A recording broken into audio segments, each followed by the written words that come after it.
चलो, आज हम लोग शुरू कर रहे हैं बहुपद। क्या शुरू करेंगे? बहुपद। दूसरा चैप्टर है ना, अध्याय दूसरा है बहुपद, इसको शुरू कर रहे हैं। बहुपद क्या है, इसको जानने से पहले हम लोग चर और अचर के बारे में जान लेते हैं। चर और अचर पता होगा? चर और अचर पता है? चर अंग्रेजी के जो लेटर्स हैं, अल्फ़ाबेट्स हैं, उसको हम लोग चर बोलेंगे, और जो संख्याएं हैं उनको हम अचर बोलेंगे। ठीक है, जैसे मान के चलते हैं हम लोग यू लिखते हैं। यू क्या है भाई? लेटर है ना, इसको हम लोग चर बोलेंगे। क्या बोलेंगे? चर। अच्छा, एक्स चर है, वाई क्या है? चर है। टी क्या है? चर है। वी क्या है? चर है। क्लियर? और संख्याओं की अगर हम बात करेंगे, जैसे 2 क्या है मेरा? अचर है। ठीक है, 5 अचर है, 1 अचर है, 0 अचर है, 1/2 ये भी हमारा अचर है। क्लियर? चर और अचर क्लियर हो गया, इसमें कोई दिक्कत वाली बात नहीं है। अगर हम पूछ दे भाई बताओ ये 7 मेरा क्या है, चर है या अचर है, तो क्या बोलोगे? क्या बोलना? अचर है। देखिए बता, संख्याएं हैं जो हैं उसको हम लोग अचर बोलेंगे। दूसरा ये तरीका है कि हम जिसका मान बदलता ही नहीं है। देखो जैसे 2 है, 2 का मतलब क्या? 2 का मान 2 ही ना हुआ, 2 से तो कुछ और नहीं होगा। ठीक है, अगर हम इसमें मान, जैसे हम लोग मान लेते कोई चीज, माना कि x, अब भाई x क्या है, x का मान कितना है वो तो हमें नहीं मालूम। ठीक है, चलो फिलहाल इतना समझ लो कि जो लेटर्स हैं अंग्रेजी के, जो अल्फ़ाबेट्स हैं, उसको हम लोग क्या बोलेंगे?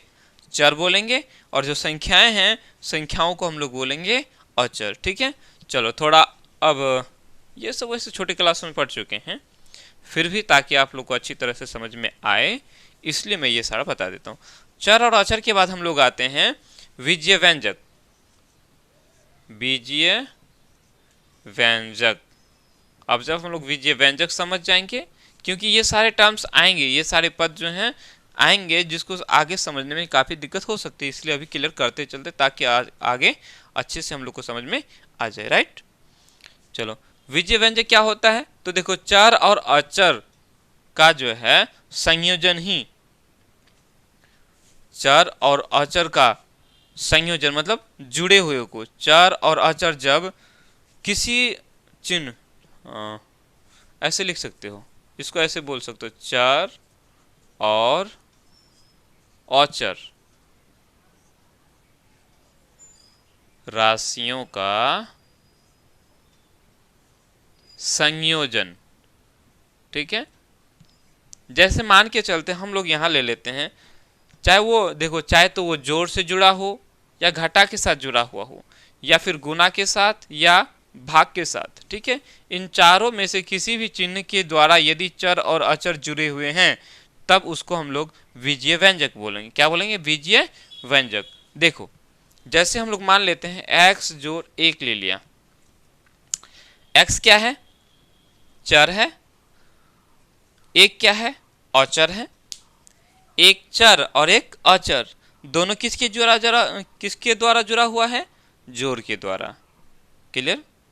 तो ये हमारा हो गया बीजीय व्यंजक, इसको क्या बोलेंगे? बीजीय व्यंजक।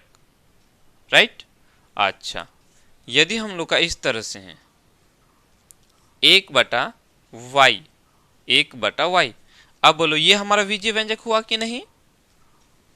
थोड़ा धैर्य रखना, ठीक है, काफ़ी चीज़ें यहाँ क्लियर होगा, भी बहुत सारी चीज़ें क्लियर होगा। जो बेसिक चीज़ें हैं शायद मैं समझता हूँ आप लोग को नहीं पता होगा, मैक्सिमम बच्चों को नहीं पता होता है। ठीक है, तो देखो 1/y एक अचर संख्या है, y मेरा चर संख्या है ना, ये चर हो गया, और ये दोनों क्या हो रहा है? भाग हो रहा है ना। बटा का मतलब भाग, यानी भाग के द्वारा जुड़ा हुआ है। ठीक है, तो इसको हम लोग बोलेंगे बीजीय व्यंजक। यह क्या है? बीजीय व्यंजक है। अच्छा चलो, यदि हम इसमें से t² घटा 2 ले लेते हैं, अब बताओ ये हमारा बीजीय व्यंजक है कि नहीं? तो देखेंगे सर यहाँ चर है और अचर है, घटा के द्वारा जुड़ा हुआ है, तो ये हमारा क्या हो गया? बीजीय व्यंजक हो गया। राइट, कुछ और अगर ले लेते हैं, 2v² घटा 3v जोड़ 8, ये हमारा क्या है, ये भी हमारा विजय व्यंजक है, क्योंकि इसमें जो है 2 भी घटा 3 भी जोड़ 8, इसमें जोड़ घटा गुना सब है। जैसे ये 2 और ये भी के ये 2 और ये भी गुना हो रहा है, ठीक है, ये घटा है, ये 3 और भी गुना हो रहा है, फिर जोड़ है, फिर ये 8 है। तो यह चर और अचर जो है आपस में जोड़ घटा गुना के द्वारा जुड़ा हुआ है, ठीक है। तो ये हमारा एक हो गया विजय व्यंजक, ये पूरा क्या हो गया हमारा विजय व्यंजक, ठीक है। देखो विजय व्यंजक से ही बहुपद का निर्माण होता है। थोड़ा विजय व्यंजक पर और थोड़ा प्रकाश डालेंगे, फिर आगे समझेंगे। तो चलो अब देखो, हम लोगों ने समझा कि ये सारा जो है विजय व्यंजक है, क्या है, विजय व्यंजक है, क्लियर। अब हम लोग देखो, यदि कहें बताओ जी ये 5 क्या है, चर है, औचर है या बीजीय व्यंजक है, बीजीय व्यंजक क्या है। तो मैक्सिमम बच्चे जवाब देंगे, क्या देंगे कि सर ये हम लोग का औचर है। अभी हम लोगों ने जाना जितनी भी संख्या है उनको हम लोग क्या बोलते हैं, औचर बोलते हैं। तो जवाब क्या मिलेगा, सर ये औचर है, यही बोलेंगे। अच्छा बताओ क्या ये विजय व्यंजक है, तो जवाब होगा सर नहीं, क्योंकि विजय व्यंजक में चर और अचर दोनों ही होना चाहिए। क्या होना चाहिए, चर और अचर दोनों होना चाहिए। जैसे हम इसकी बात करेंगे तो इसमें चर भी है और अचर भी है, इसकी बात करेंगे तो अचर है और चर भी है। इन तमाम जितने भी हम लोगों ने उदाहरण ली, इन सभी में जो है चर और अचर दोनों हैं, ठीक है। अब हम अगर इस अकेले 5 की बात करेंगे तो ये 5 में चर तो दिखाई नहीं पड़ रहा, चर है क्या, कोई लेटर है, नहीं है। तो देखो हम बोलेंगे ये जो 5 है ना, ये तो अचर है ही, साथ में जो है ना ये बीजीय व्यंजक भी है। क्या है, बीजीय व्यंजक भी है। कैसे, देखो अच्छा 5 को हम लोग 5 गुना 1 लिख सकते हैं, इसमें तो कोई ऐतराज नहीं होना चाहिए, किसी को होगा कोई ऐतराज नहीं। अच्छा आप सभी बच्चों को पता होगा कि हम इस 1 की जगह कोई सा भी कुछ भी ले लें, जैसे मान के चलते हैं y ले लेते हैं, y का पावर हम अगर 0 कर देते हैं इसका मान हो जाता है 1, या हम a ले लेते हैं, a का पावर अगर 0 कर देते हैं तो इसका मान हो जाता है 1। कुछ भी लें, कुछ भी लें, यदि उसका पावर हम 0 कर दें तो उसका मान हो जाता है क्या, 1 हो जाता है। ये आप सभी बच्चों को पता होना चाहिए, ठीक है, पता है। चलो कैसे 1 होता है, अब इस पर डिस्कस थोड़ा भी नहीं करेंगे, नहीं तो टॉपिक लंबा हो जाए, ठीक है। थोड़ा सा देख लेते हैं, अभी इतना समझ लेते हैं फिर आगे देखेंगे, ठीक है। तो देखो यदि हम इस 1 के जगह एक ठो x लगा लेते हैं, ठीक है, और x का पावर हम 0 कर देते हैं, x का पावर क्या कर देंगे, 0 कर देंगे, कोई दिक्कत। तो किसी का भी पावर अगर 0 हो जाए तो वो क्या हो जाएगा, 1 हो जाएगा। यानी x का पावर 0 लगाने का मतलब हुआ ये क्या है, 1 है, ठीक है। तो फिर हम 5 को 1 के साथ गुना करेंगे तो 5 ही हो जाएगा, मतलब इसको हम लोग ऐसे लिख सकते हैं। इसका मतलब क्या हुआ कि ये जो 5 है और ये 5 x पर पावर 0 है, ये 1 ही है, क्या है, 1 ही, क्योंकि 5 1 के साथ तो गुना हो रहा है। यहाँ भी हम लोग का 5 ये x पर पावर 0 के साथ गुना हो रहा है। x क्या है, x पर पावर 0 का मतलब क्या हुआ, 1 हुआ, यानी 5 गुना 1, और 5 गुना 1 क्या हुआ, 5 ही तो हुआ। अब बताओ देखो, जैसे कि ये जो 5 है, ठीक है, ये क्या है हमारा 5 है। अच्छा चलो चिन्हों के बारे में पता है, जैसे जोड़ घटा है, ठीक है, अगर हम यहाँ 3 लिखते हैं, राइट, क्या लिखते हैं, 3 लिखते हैं, तो 3 का चिन्ह क्या है भाई, क्या बोलोगे, जवाब क्या मिलेगा, चिन्ह किधर लिखा होता है, इधर है ना। तो इस 3 का चिन्ह लिखा हुआ है, कुछ भी तो लिखा हुआ नहीं है ना, कुछ नहीं लिखा हुआ होने का मतलब क्या होता है कि ये जोड़ में है, इसका चिन्ह क्या है, जोड़ है, ठीक है। अगर इसी को हम लिख लेते ऐसे तो बताते कि इस 3 का चिन्ह क्या है, माइनस है, क्या है, माइनस से ये हम लोग को दिखाना होता है। वहीं जब जोड़ का बारी आता है तो हम जोड़ अगर नहीं भी लिखते हैं तो ना भी लिख करके हम ये बताते हैं कि यहाँ जोड़ है, दिखाई नहीं पड़ रहा है लेकिन छुपा हुआ जोड़ है। क्लियर? अब देखो एक और चीज क्लियर, जैसे ये 3 है तो इस 3 का बटा में कुछ है, बटा में भी होता है, आप लोग को पता होगा। कोई सा भी संख्या ले लेंगे तो बटा में एक छुपा हुआ होता है ना। 3 को हम लोग 3/1 बोलते हैं कि नहीं? तो देखो इस 3 के नीचे में एक क्या है, छुपा हुआ। एक को लिखा नहीं जाता है, थोड़ा समझना, एक को लिखा नहीं जाता है, ठीक है। चलो तो अब उसी पर हम लोग आते हैं। अब यहां समझना कि यहां जो है ये 5 है, 5 हमारा है, ठीक है? इस 5 के साथ साथ हमारा एक चर भी है। क्या है? चर भी है जिसको हम देख नहीं पा रहे हैं। जैसे इस 5 को हमने चर के रूप में बदला, इस 5 में चर लेके आया तो चर का घात क्या हो गया? 0 हो गया, ठीक है। यानी हम कह सकते हैं कि इस 5 में जो है एक चर भी है जिसका घात क्या है? 0 है। जिसका घात क्या है? 0 है। इसको घात बोलते हैं। क्या बोलते हैं? घात, पावर, इंडेक्स, ठीक है। ये कनपट्टी में लगाना, कनपट्टी में लगाना क्या कहलाएगा? घात कहलाएगा, ठीक है। जैसे हम यहां लिखेंगे इस t का घात कितना है? 2 है, t का पावर 2। इस v का पावर 2, v का पावर 2 है, ठीक है। अब ठीक उस देखो यहाँ भी है ना, इस भी का पावर कुछ है, पावर कुछ नहीं होने का मतलब एक छुपा हुआ रहता है, ठीक है। जैसे 3 है, अभी हम लोगों ने देखा 3 का बटा में कुछ नहीं है, मतलब कुछ नहीं मतलब एक छुपा हुआ है, एक है, बटा मतलब कुछ एक है, ठीक है। ठीक उसी तरह से अगर इस 3 की बात करें तो 3 का पावर कितना है? पावर कहाँ होता है? यहाँ कनपट्टी में, यहाँ, ठीक है। तो इस 3 का पावर में कुछ दिखाने का नहीं मतलब है कि यहाँ एक छुपा हुआ है, एक को लिखा नहीं जाता, ठीक है।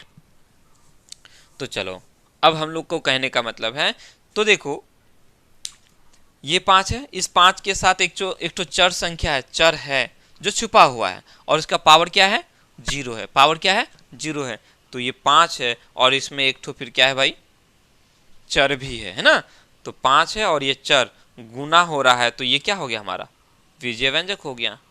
ये क्या हो गया हमारा? बीजीय व्यंजक हो गया। क्लियर? समझ में आई? यानी अकेले 5 भी हमारा क्या है? बीजीय व्यंजक है, राइट। अब कह सकते हो कि अगर आप लोगों से पूछा जाए कि भाई बताओ तो ये मेरा 7, ये क्या 7, ये बीजीय व्यंजक है या नहीं? जवाब क्या होगा? बिल्कुल बीजीय व्यंजक है, बीजीय व्यंजक है। क्यों है भाई? कि बीजीय व्यंजक होने के लिए चर और अचर होना चाहिए। तो इसमें एक अचर तो है, 7 क्या है? अचर है। इसमें चर भी है जिसे हम देख नहीं पा रहे हैं, चर को हम देख नहीं पा रहे हैं, है ना। जब हमें बताए कि भाई इस चर को भी दिखाओ तो हम इस तरह से दिखा सकते हैं। इस चर को ऐसे दिखा सकते हैं कि भाई ये 7 जो है ना, 7 और कोई एक ठो चर संख्या ले लेते हैं, XYZ कुछ भी ले लेते हैं। मान के चलते हैं कि यहाँ हम लोग S लेते हैं। क्या लेते हैं? S। और उसका पावर क्या कर देंगे हम? 0 कर देंगे। जैसे ही S का पावर 0 कर दिए तो S का पावर 0 का मतलब 1 हो गया, और 1 को हम 7 के साथ गुना करेंगे तो क्या हो गया? 7 ही तो हुआ। मतलब ये 7 भी हमारा बीजीय व्यंजक है, ठीक है। चलो तो अब आप लोग को बीजीय व्यंजक समझ में आ गया, बीजीय व्यंजक समझ में आ गया, ठीक है। आगे चले। चलो अब हम लोग समझेंगे क्या? अब समझेंगे बहुपद। बीजीय व्यंजक समझ में आ गया तो अब हम लोग बहुपद समझेंगे। इसको यहाँ फिलहाल रहने देते हैं। अच्छा हाँ, ये बता रहा था कि ये जो पावर 0 लगा देंगे तो इसका मान 1 हो जाता है। कैसे हो जाता है ना, इसको थोड़ा क्लियर कर लेते हैं, यही कर ले। अच्छा यहाँ समझो, देखो जैसे हम लोग 2 पर पावर 2 लिखते हैं, 2 पर पावर 2 का मतलब 2 ठो 2, कै ठो 2? 2 ठो 2। दो ठो दो होता है ना, 2 × 2, ठीक है। जितना पावर रहेगा उतना बार गुना होगा। जैसे 5 पर पावर 3 है, 3 है तो कै ठो 5, 3 ठो 5, 1 2 3 ठो 5। क्लियर? अब समझो, अगर जैसे यहां 2 ठो है ना, हम इसको ऐसे बोल सकते हैं 3 ठो 2 बटा 1 ठो 2। 2 पर पावर 2 का मतलब 2 पर पावर 3 बटा 2 डाल दिए। ऊपर कै ठो 2 है, 3 ठो 2, कै ठो 2, 3 ठो 2, और नीचे कै ठो 2 डाल दिए, 1 ठो। कहने का मतलब यह है कि ऊपर 3 ठो और नीचे 1 ठो, तो ये और ये कट गया, बचा क्या, 2 ठो ही बचा। मतलब यहां अब यहां कै ठो 2 है भाई, बोलेंगे 2 ठो ही। नजर तो आ रहा है कि ऊपर 3 ठो है, नीचे तो 1 ठो है। समझ में आ रही बात? यानी हम लोग 2 पर पावर 2 के जगह हम लोग 2 पर पावर 3 बटा 2 लिख सकते हैं। 3 ठो 2 दे दिया और 1 ठो 2 दे करके हटा दिया। ठीक उसी तरह से देखो, 2 पर पावर 1 का मतलब, 2 पर पावर 1 का मतलब क्या होता है, 1 के ठो 2 ना। पावर 1 का मतलब 1 के ठो 2, 1 के ठो 2 है ना। अब इस 1 ठो 2 को हम लोग ऐसे लिख सकते हैं 2 पर पावर 2 बटा 2। मतलब क्या हुआ, ऊपर 2 ठो, 1 ठो नीचे डाल दिया, तो नीचे वाला और 1 ठो ऊपर वाला खत्म हो गया। तो कै ठो बचा, 1 के ठो 2 बचा, 1 के ठो 2 बचा। चलो अब आते हैं, अब देखो ध्यान से समझो, पहले क्या था 2 ठो, उसके बाद क्या हो गया 1 ठो। अब 1 ठो फिर घटा देते हैं तो क्या हो जाएगा, 0 हो जाएगा। 1 ठो करके घटा रहे हैं, 2 ठो था 1 ठो कर दिए, अब फिर इसमें से 1 ठो घटा देंगे तो क्या हो जाएगा, 0 हो गया। अब देखो, जैसे ध्यान से देखो, 1 ठो था तो 2 ठो 2 दिए थे, यहाँ 2 ठो 2 था तो यहाँ 3 ठो 2 दिए थे, 1 ठो था तो 2 ठो दिए। अब 0 ठो है तो यहाँ कै ठो देंगे, 1 ठो देंगे। कै ठो, 1 ठो देंगे, और 1 ठो बटा में दे रहे हैं। ऐसे समझ, यहाँ 3 यहाँ 2 तो यहाँ 1 डाल दो, कोई दिक्कत नहीं। तो 2 पर पावर 1 का मतलब 2 ही तो हुआ, ऊपर 2, 1 ठो 2 ऊपर 1 ठो 2 नीचे, तो दोनों क्या हो गया, कट गया, बचा क्या भाई, 1 बचा। देखो 2 पर पावर 0 का मतलब 1। ऐसे कोई कुछ भी ले लो, किसी को भी ले लो, पावर 0 कर दोगे तो उसका मान क्या हो जाएगा, 1 हो जाएगा। अब यदि पूछे कि भाई बताओ कैसे हुआ, तो ऐसे इसको प्रोसेस बता देना है। ठीक है, कहेंगे भाई कोई एक संख्या ले ले, तो मान लेते वो ए है और इसका पावर हम लगा देते हैं 3, तो बोलो इसको हम लोग ऐसे लिख सकते हैं ए पर पावर 4 बटा ए, ऊपर 4 ठो डाल दिया, 1 ठो नीचे डाल दिया, तो क्या हो गया, 3 ठो ना हुआ, 3 ठो बचा।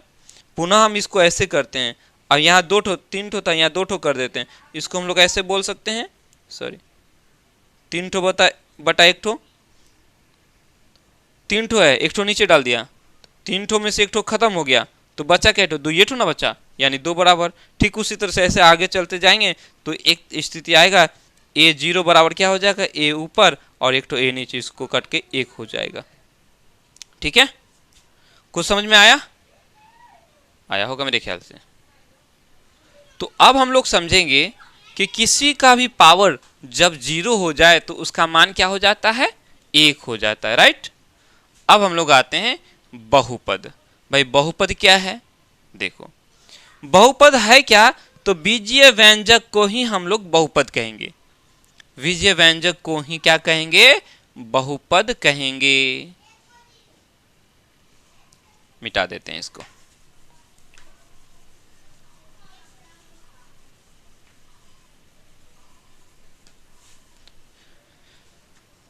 बीजीय व्यंजक क्या है, ओ सॉरी बहुपद क्या है, तो देखो ऐसा व्यंजक, इसको लिख लो थोड़ा ताकि याद रहे, ऐसा बीजीय व्यंजक, व्यंजक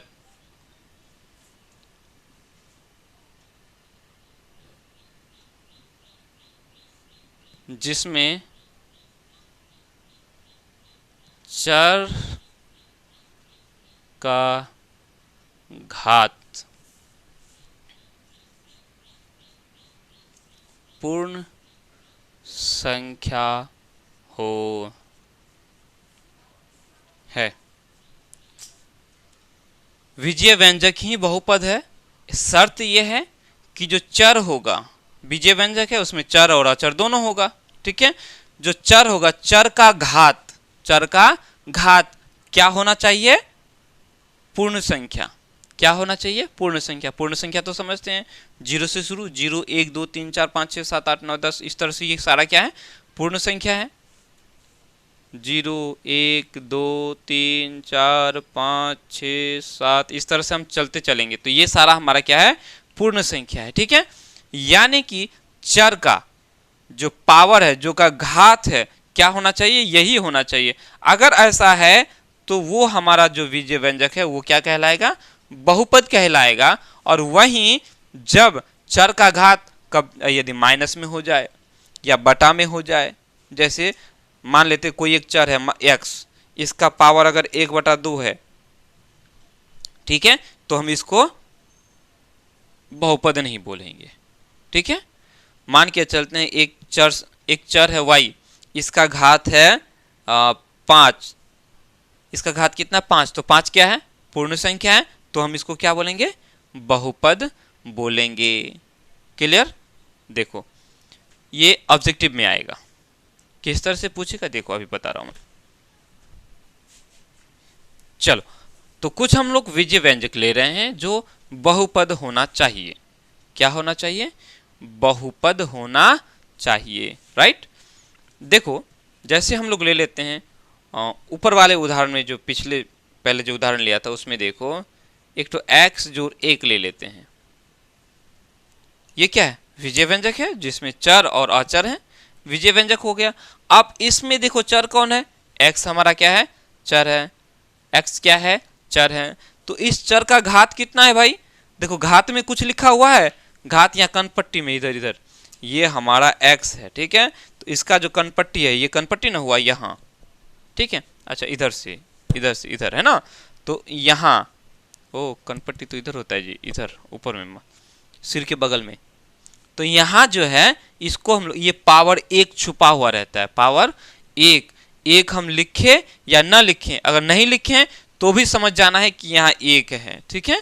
जैसे कि हम इसका बटा में कुछ नहीं लिखे हैं तो हमको पता है कि इसके बटा में कुछ नहीं है, मतलब 1 है, ठीक है, पता है ना।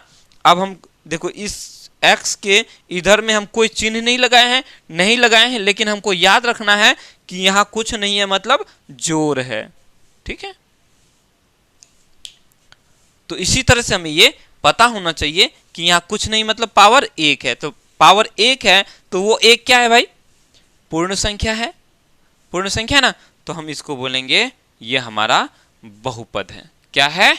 बहुपद है, ठीक है।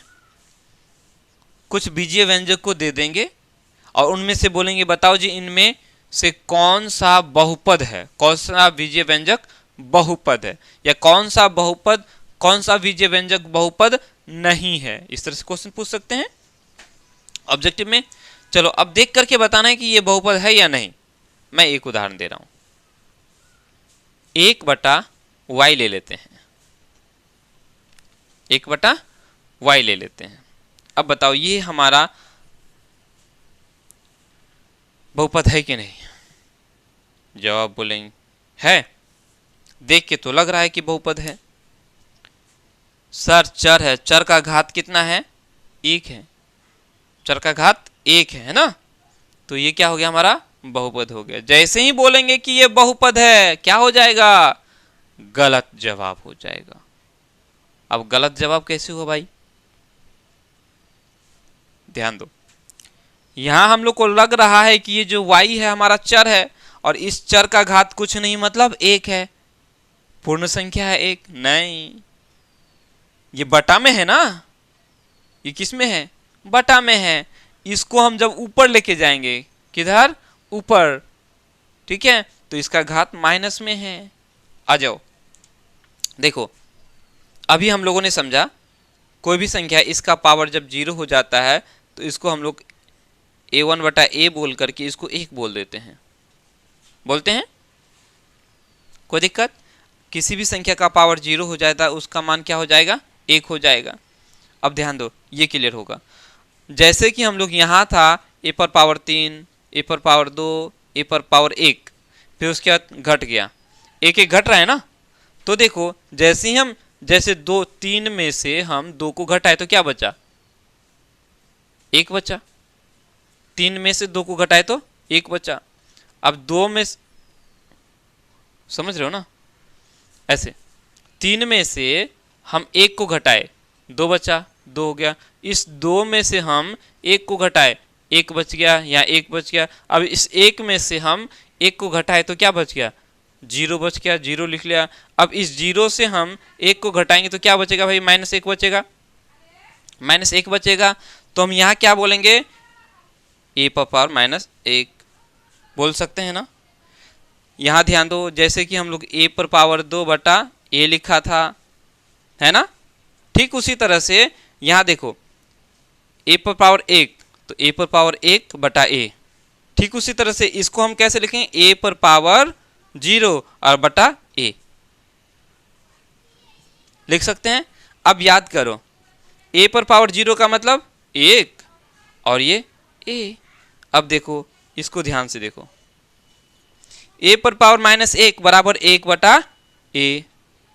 तो ये 1 इतना, इसका मतलब क्या हुआ कि y पर पावर -1 है, यानी y का जो घात है क्या है? वो माइनस में है। माइनस हम लोग का पूर्ण संख्या नहीं होता है। माइनस पूर्ण संख्या है नहीं है, वो क्या है? पूर्णांक है। क्या है? पूर्णांक है ना। समझ में आया ना? यहाँ क्या किया? जैसे a पर पावर 1, a का घात 1 है तो इसको हम लोग क्या बोलते थे? a का घात 2, a का घात 2/a। ठीक है भाई, 1 था यहाँ 2 किया, यहाँ 0 है तो यहाँ 1 किया, यहाँ 0 है तो 1 किया, यहाँ -1 है तो 0 किया। ठीक, 2 1 0 क्लियर। अब देखो a पर -1 बराबर क्या हो गया? a का पावर 0 मतलब 1, ये इसका मान 1 हो गया और ये a है तो a है, यानी a पर पावर -1 बराबर 1/a। तो 1 इतना बराबर क्या हो गया? इसका पावर माइनस में हो गया, यानी ये हमारा बहुपद नहीं है। बहुपद हम उसी को बोलेंगे जब चर का घात क्या हो? पूर्ण संख्या हो। ये हमारा बहुपद नहीं है। क्लियर? चलो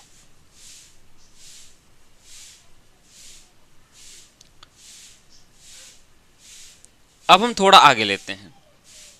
अब बताओ ये हमारा बहुपद है 2t पर पावर 2 जोड़ 5t घटा 7। ये बहुपद है। सबसे पहली बात, ये बीजीय व्यंजक है। क्यों? क्योंकि इसमें चर और अचर दोनों हैं। ठीक है, ये सब जुड़े हुए हैं किसके द्वारा? तो जोड़ घटा या गुना के द्वारा जुड़ा हुआ है। तो ये हमारा बीजीय व्यंजक है। अब ये बीजीय व्यंजक बहुपद है? बोलेंगे हाँ सर है। क्यों?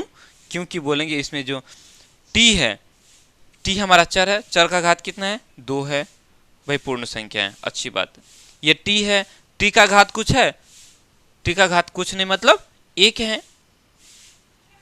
t का घात कुछ नहीं मतलब 1 है, तो 1 भी तो पूर्ण संख्या है, मतलब ये हमारा क्या है? बहुपद है। ठीक है, चलो एक और उदाहरण लेते हैं। √x जोड़ 3x जोड़ 2। अब बताओ ये हमारा बहुपद है कि नहीं? है या नहीं? तो मैक्सिमम बच्चे जवाब देंगे हाँ सर है। कैसे हैं? तो बोलेंगे सर इस x का पावर कुछ नहीं मतलब 1 पूर्ण संख्या है, इस x का पावर कुछ नहीं मतलब 1 पूर्ण संख्या है। तो ये बीजीय व्यंजक क्या हुआ? बहुपद हो गया। जैसे ही बोलेंगे कि ये बीजीय व्यंजक है तो क्या हो जाएगा? आंसर हो जाएगा रॉन्ग। क्या हो जाएगा? गलत हो जाएगा। देखो ये जो x है इसका पावर कुछ नहीं मतलब 1 है, बिल्कुल सही है, कोई दिक्कत नहीं है इसमें। लेकिन इस x की बात करेंगे तो ये x किस में है? रूट में है। किस में है? रूट में है। और रूट का मतलब होता है पावर आधा। रूट का मतलब पावर आधा, यानी ये जो रूट x है इसका मतलब हुआ x का पावर है 1/2। x का पावर कितना है? 1/2। मतलब इसका जो पावर 1/2 हो गया। और 1/2 क्या पूर्ण संख्या है? नहीं है, पूर्ण संख्या नहीं है। तो बोलेंगे ये जो है ये बीजीय व्यंजक तो है लेकिन बहुपद नहीं है, बहुपद नहीं है। समझ में आई बात? आई होप आप लोग को समझ में आ रहा होगा। ठीक है, मैंने चर और अचर बताया, ठीक है, बीजीय व्यंजक बताया। बीजीय व्यंजक क्या होता है? जब सिंपल याद रखना है, चर और अचर जब रहे, जुड़ा हुआ रहे, तो वो क्या हो जाता है? बीजीय व्यंजक हो जाता है। और बीजीय व्यंजक को ही हम लोग बहुपद कहेंगे। कब? जब चर का घात क्या हो जाए? पूर्ण संख्या हो जाए। क्या हो जाए? पूर्ण संख्या रहे। यदि पूर्ण संख्या नहीं है तो हम बोलेंगे वो बहुपद नहीं है, वो बीजीय व्यंजक है, बहुपद नहीं है। जैसे कि हम लोग यहाँ उदाहरण में देखें, यह हमारा बीजीय व्यंजक है लेकिन बहुपद नहीं है। ओके, अगर एक और उदाहरण लेते हैं, 1 मान के चलते हैं z जोड़ 5, ठीक है, 1/z/5, ये हमारा क्या है? बीजीय व्यंजक है। क्या है? बीजीय व्यंजक, क्योंकि यहाँ चर भी है, सॉरी अचर है, ये अचर, ये अचर, ये चर है ना, चर और अचर है, जोड़ घटा गुना के द्वारा जुड़ा हुआ है, तो ये हमारा बीजीय व्यंजक है। लेकिन ये बहुपद नहीं है। क्यों नहीं है? क्योंकि हम जैसे ही इसको ऊपर लेके जाएंगे तो इसका जो पावर है माइनस में हो जाएगा, या यूं कहें कि इसका पावर माइनस में ही है। भले ही यहाँ नीचे में नजर आ रहा है कि z का पावर कुछ नहीं है, मतलब 1 है, तो 1 तो पूर्ण संख्या है, तथापि हम कहेंगे ये जो है इसका पावर जोड़ में नहीं है। ठीक है, समझ में आई बात? जैसे उदाहरण के तौर पर 10/2 दें, ठीक है, तो 10/2 का मतलब क्या हुआ भाई? 5 हुआ ना। 10/2 का मतलब क्या हुआ? 5 हुआ। ये हमारा 10 है और ये 2 है। दिखाई तो दे रहा है कि 10/2 है, लेकिन असल में है क्या? है क्या? दिखाई तो पड़ रहा है कि 10 है भाई, लेकिन क्या वाकई यहाँ 10 है? नहीं है। 10/2 का मतलब ये 5 है। ये क्या है? 5 है। ठीक उसी तरह से 1 इतना तो दिखाई पड़ रहा है, और z का पावर 1 दिखाई पड़ रहा है पूर्ण संख्या, लेकिन ये असल में इसका जो पावर है पूर्ण संख्या नहीं है। क्लियर? बीजीय व्यंजक और बहुपद आप लोग का क्लियर हुआ है ना? चलो, अब मेन मुद्दा ये है, अब जो हम लोग का पढ़ना है यहां से शुरू होगा। चलो, यहां तक तो क्लियर हो गया, इसको मिटा देते हैं ना, आगे चलते हैं।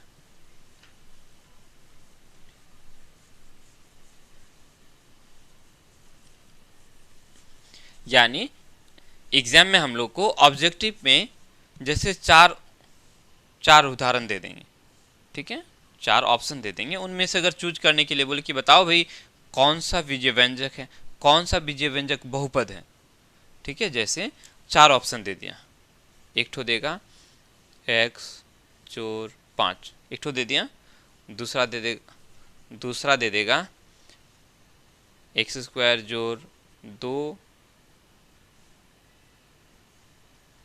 √x जोड़ 5, तीसरा दे देगा 1/x जोड़ 7, चौथा दे देगा 4x³ जोड़ 6। बताओ भाई इसमें से ये सारे का सारा क्या है? बीजीय व्यंजक है। इनमें से कौन बहुपद है? तो जवाब क्या दोगे? देखेंगे भाई ये जो हमारा बीजीय व्यंजक है इसका चर x है, x का घात 1 है, पूर्ण संख्या है, तो ये हमारा क्या हो जाएगा? बहुपद हो जाएगा। आगे अगर नजर आए, देखो यहाँ x का घात 2 है, पूर्ण संख्या है, बहुत अच्छी बात है। ये x रूट के अंदर है, मतलब x का पावर क्या हो जाएगा? 1/2 हो गया है ना। तो ये हमारा बहुपद नहीं है, बीजीय व्यंजक है लेकिन बहुपद नहीं है। ये जो है बटा में है, ये बटा का मतलब इसका जो पावर है क्या हो जाएगा, घाटा में हो जाएगा, मतलब ये भी हमारा बहुपद नहीं है। इसका पावर अगर बात करेंगे, इस चर का पावर, तो 1/3 है, तो ये भी हमारा पूर्ण संख्या नहीं है, अर्थात ये भी हमारा बहुपद नहीं है। क्लियर? चलो अब हम लोग समझेंगे, जब भी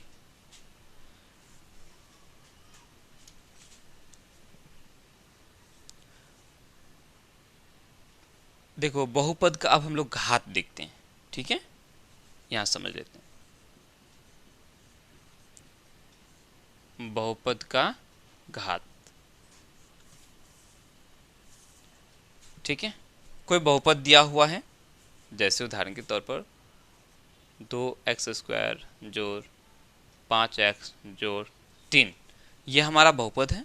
ठीक है, तो इस बहुपद का घात क्या है, क्या जवाब मिलेगा?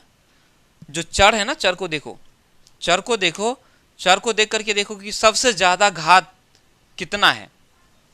इस चर का घात कुछ नहीं मतलब 1 है, इस चर का घात कुछ नहीं मतलब 2 है। ठीक है, तो ज्यादा किसका हुआ? 2 हुआ, तो इस बहुपद का घात 2 हुआ। ठीक है, चर का अधिकतम जो घात होगा, सबसे बड़ा घात, उसी को हम लोग बहुपद का घात बोलेंगे। ठीक है, कोई दिक्कत? एक और उदाहरण लेते हैं, मान के चलते हैं, तो ये हमारा हो गया बहुपद की घात 2। ठीक है, x⁻2 3x⁻5 जोड़ 2x⁻3 घटा 9, ये भी एक हमारा क्या है, बहुपद है।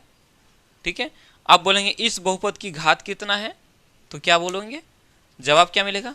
तो इसमें देखेंगे जो चर है, चर क्या x है, x है ना, तो अधिकतम घात कितना है, 5 है, इसका 2 है, इसका 3 ही है, इसका क्या है, 5 है, तो इस बहुपद का जो घात होगा वो कितना होगा, 5 होगा, ऑब्जेक्टिव में आएगा। ठीक है, तो अब हम लोग को क्लियर कर ले, आसानी से बता देंगे अगर इस तरह से आ जाए, कुछ उदाहरण दिया हुआ है और बताए कि भाई बहुपद की घात क्या है, तो बता देंगे हम लोग।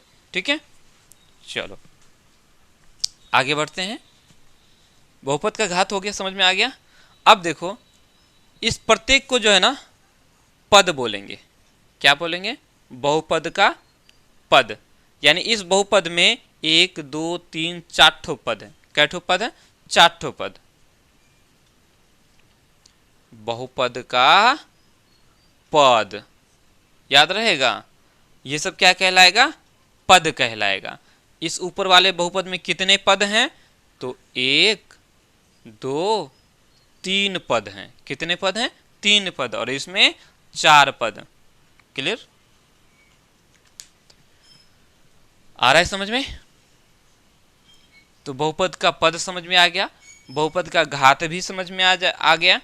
ठीक है, अच्छा एक और चीज इसमें ध्यान दो,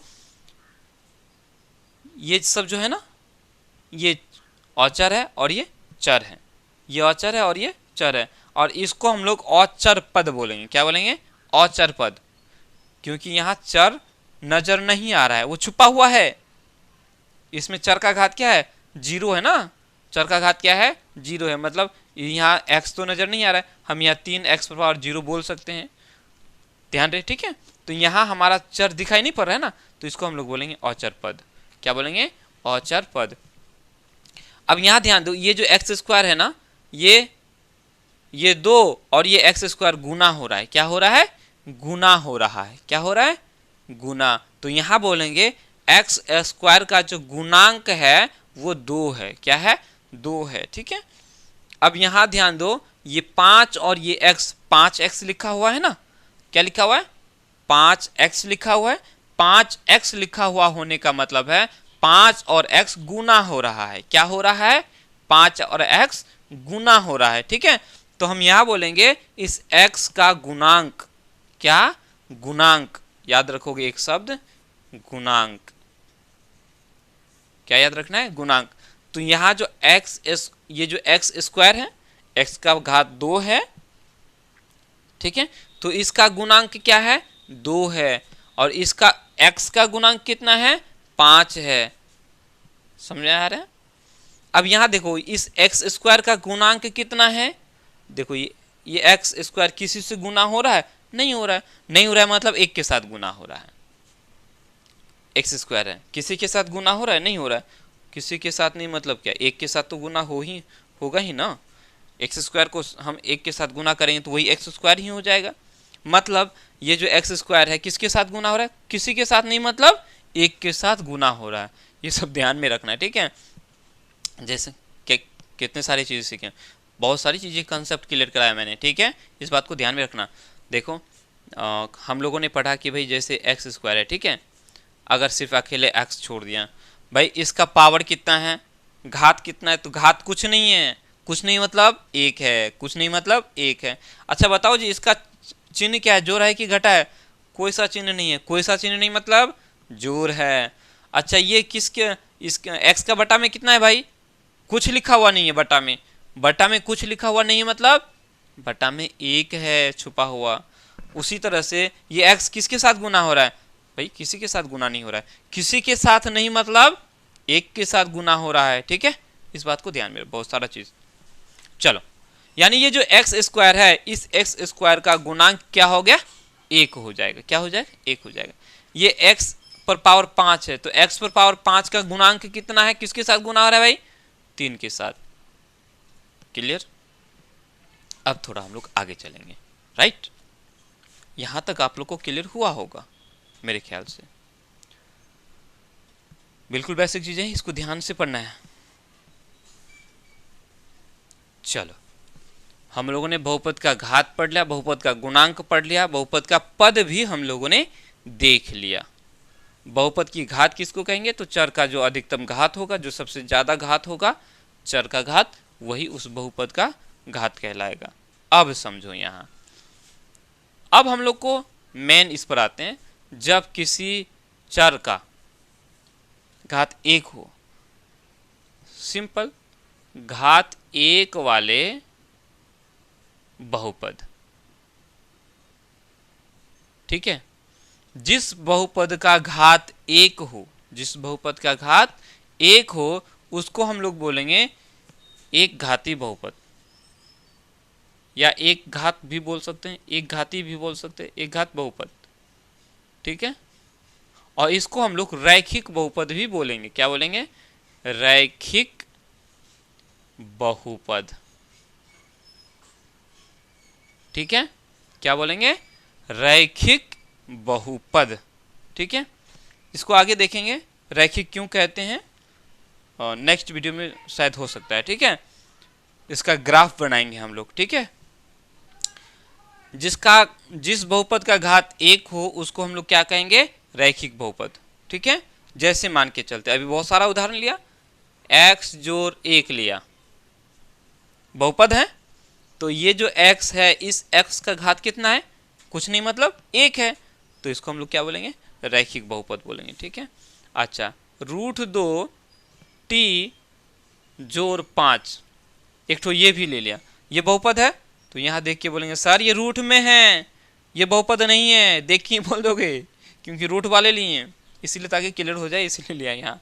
तो देखो भाई ये जो रूट है ना, ये 2 में है, किस में है, 2 में है, न कि टी में है, टी रूट में नहीं है, टी रूट में नहीं है, क्या है, सिर्फ 2 रूट में है, तो टी का घात क्या है, 1 है, तो इसको हम लोग क्या बोलेंगे, रैखिक बहुपद बोलेंगे, क्या बोलेंगे, रैखिक बहुपद, ठीक है।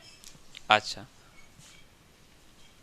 आई होप समझ में आ गया होगा, नहीं, चलो आगे चलते हैं हम। घात 2 वाले बहुपद, 2 वाले बहुपद, जिस बहुपद का घात 2 हो उसको हम लोग द्विघात बहुपद बोलते हैं, क्या बोलते हैं, द्विघात बहुपद, ठीक है, याद रहेगा, द्विघात बहुपद या द्विघाती बहुपद, ठीक है।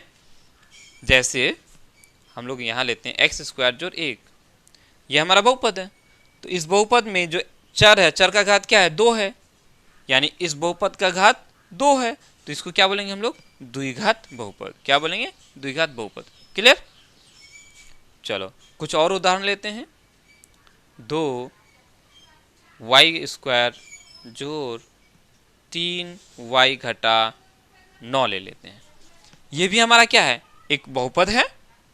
ये क्या है, बहुपद है। और इस बहुपद का घात कितना है, y का पावर 2, ज्यादा 2 हुआ, यानी इस बहुपद का घात 2 है।